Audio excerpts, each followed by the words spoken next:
Come out of the box.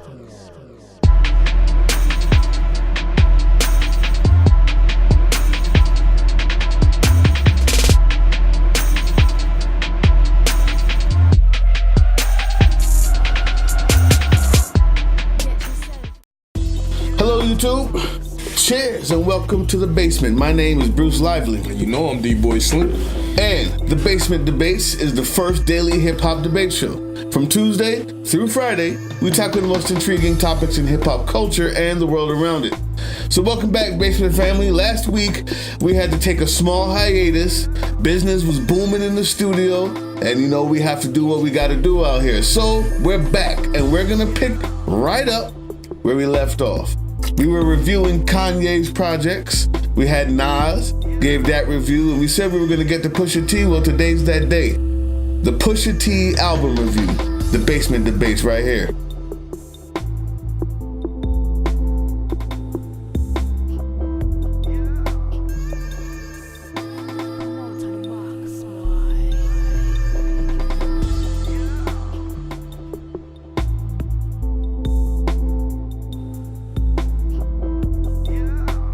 With that being said, Lego.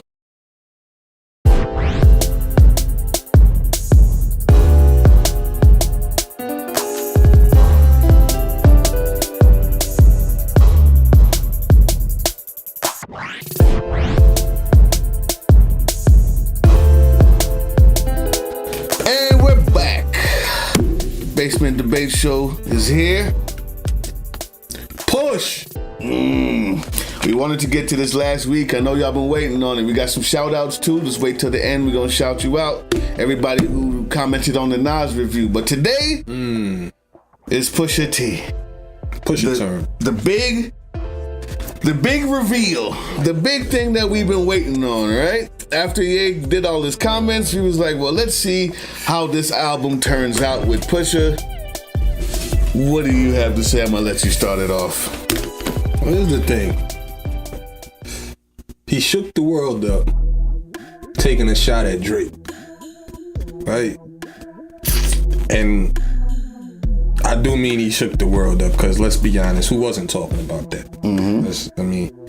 Let's keep it a stack. Like, everybody and their mom. My mom, I didn't even know my mother knew who Pusha T was, and she was like, "Yo, the Pusha T Drake." I'm like, "What?" She knows now. So, you know, everybody and their mom literally was talking about the Pusha T and Drake. If it was somebody else besides Pusha, you would say, oh, you did that as a gimmick to try to bring light or attention to your album or whatever. Or maybe in the thinking of your album must not be that good, so you taking a shot as an antic to try to bring attention towards the album, which could still be true, except for the fact. I was gonna say, I think that was, except for the fact that right there telling them, look, let's go for it, because everything. And even with the whole controversy surrounding the album cover, that was a whole big issue inside of itself, in which I thought, if we talking morale and class, all on purpose. You could have pulled back. I mean, Whitney's bathroom, where she died at, like, that's a bit extreme. Like, I mean, you got no beef with her, man. You're not battling. Well, you got beef with Bobby now. Like, Bobby said that's what you wanted. You're going after non-rappers. That's not the rules anymore. Like, that was a bit extreme. But that's on some Eminem. All jokes aside, it was a good album. It was a pretty good album.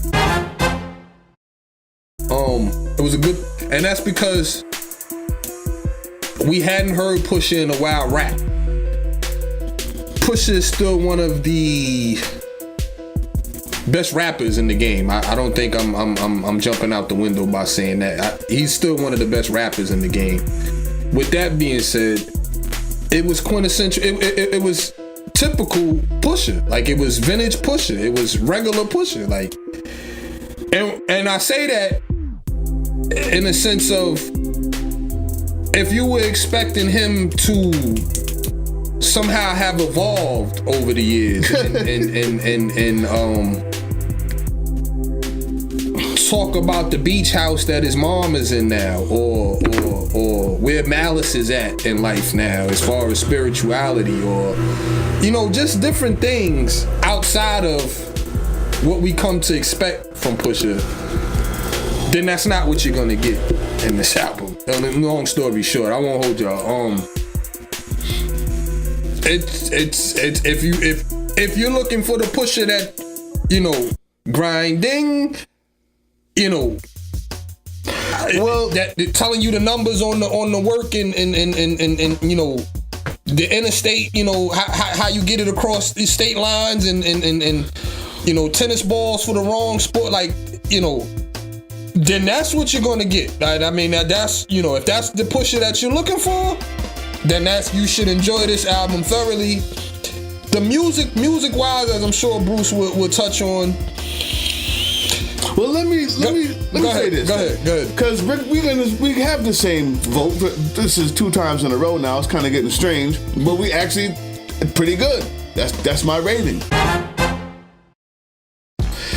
But like you said, I think that Pusha that you're talking about could have had a great album if it wasn't for the fact that the production was reaching further than he was. Well put. You see what I'm saying? So it's not that the production wasn't dope, or it's not that the production made it go down. The truth is they weren't in sync. The production was reaching for what Nas was doing. When Nas mentions the Kemetic people and the pyramids, and when Nas mentions people getting shot down in the streets, that esoteric music that Kanye made to make that thing go further, Nas took it there. The artist has to take it there. The beats was dope, but it didn't mesh. The music was trying to push way further than Pusha T was. If he had just got back, like you said, if he was back on the Clips, if he was back with your boy, the producer, Pharrell, excuse me, brain fart there. So if he was back with Pharrell or some other, even 808s or whatever it was, he could have done something great with just who he is. I don't think that Kanye really understands a push. And I don't think that, that's a diss on Kanye. That's not his type of stuff. He works with commons and premier lyricists who talk about multiple things. They're gonna tell you stories that you never knew and make you feel a way. Pusha's gonna talk about drugs. That's it. And he's good at it, and we better get with the goddamn program. That's it. If you can find a way to make that dope, then you got something. This wasn't that. It was but both things separately. The music was good. The rapping was good separately. So you have to give it at least a pretty good album. It's pretty good. It's not trash. It's pretty good. It's just not great. For those reasons that I just mentioned. Real quick, high points is stuff like Comeback Baby and Santeria. Comeback Baby, why? Because it sounds like that push. You finally get that gutter. You finally get that beat. You finally get that feeling that sounds like the streets where Pusha can talk his stuff. Dope just touchdown, I'm so grateful. Numbers so low, bitch be thankful. Bitch I been had, bitches been bad. We buy big boats, bitch I'm Sinbad. Be more burn spoon, DC glass pipe, VA scent bells. About that trap life, blew through thousands. We made millions. And be good at it. It's crazy. I love that one. Another high point, Santeria, because Push actually does use the beat to go elsewhere. It talks about somebody dying that he's close to. Obviously, it goes the emotional range that you're looking for with a beat like that. He does it. But it just happens so rarely on this album that they actually come together like that. I can't give it no more than a pretty good. The one joint that actually resonated for me, that actually stuck out to me, was the joint that Kanye actually rapped on. And that was What Would Meek Do? It's see-through. Angel on my shoulder, what should we do? Devil on the other, what would Meek do? Papa Willie, tell the judge the Acanelli. Middle fingers out the ghost, screaming Machiavelli. Niggas talking shit, yay, how do you respond? Whoop, scoop. Whoop. Whoopie whoop. If you ain't driving while black, do they stop you?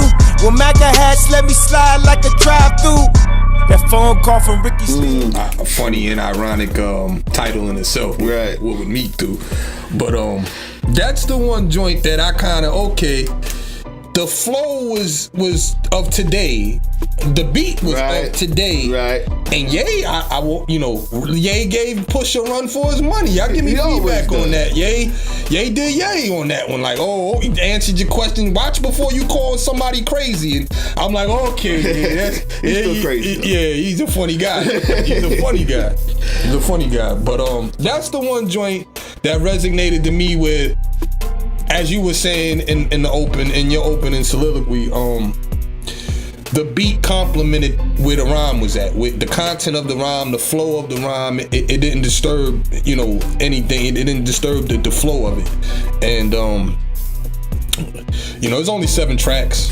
That's another thing. Which in itself, I don't know what type of strategy Kanye has with that. It's a good strategy if the music was, if it worked, if it was better, if you do Common like that. Common would make 7 Kanye songs sound like a story that you need no ending to. That's it. Pusha's gonna rap about drugs. 7 songs. 7 songs. And so it's like you need something else. You need something else. And I'm don't get me wrong, it's pretty good. It just can't go where the Beast is trying to lead it. He's not going there. You gotta go where Push is and make that dope. That's all I'm saying. You tried to make a 7-song masterpiece, and what happened is you just kind of made 7 pretty good songs that are different, definitely, probably stand the test of time, no doubt, but not as a great. But it's memorable. It is memorable. Put it to you like this: it seems as though the controversy surrounding the album cover and the beef, which pushed it more than the music. Push won that battle. He did. Winner. I stand corrected. If there was a war raging though, which it's a good segue because we will get into Drake's album and Scorpion. 100 million downloads already. Then that's left to be said. Somebody wins the war, and there's a reason, because this guy talks about everything else. Right? You said it earlier. Similar to right there where the dope boys. If Nas won the battle between Nas and Jay, then it's clear that Jay won the war. Facts. So yeah, I did mention that to Bruce off air. Drake sleeps right there where the dope boys forgot about all those other emotions. The gangsters and the hustlers. And that's always gonna win. They emotions and feelings, regular, everyday stuff that they may have forgotten about or neglected to rap about. That's where Drake shines at. Facts. We can get out of here. Y'all tell us what you think. Are we wrong here? Are we right? Leave those comments. We'll shout you out. Shout outs? And just to prove that, we got shout outs. Listen, BG Method, thank you. Listen, we got some new stuff coming up on Patreon. Gonna be just for you real soon. I'll let you know when. BG Method again, thank you for that. And Shane said, thanks for review, guys. Very refreshing. Good to hear the new Nas. And all three of those comments was about the Nas joint. Thank you, BG Method. You got your shout out right here. Shane, you got your shout out. And that's The Basement. We out of here. Peace.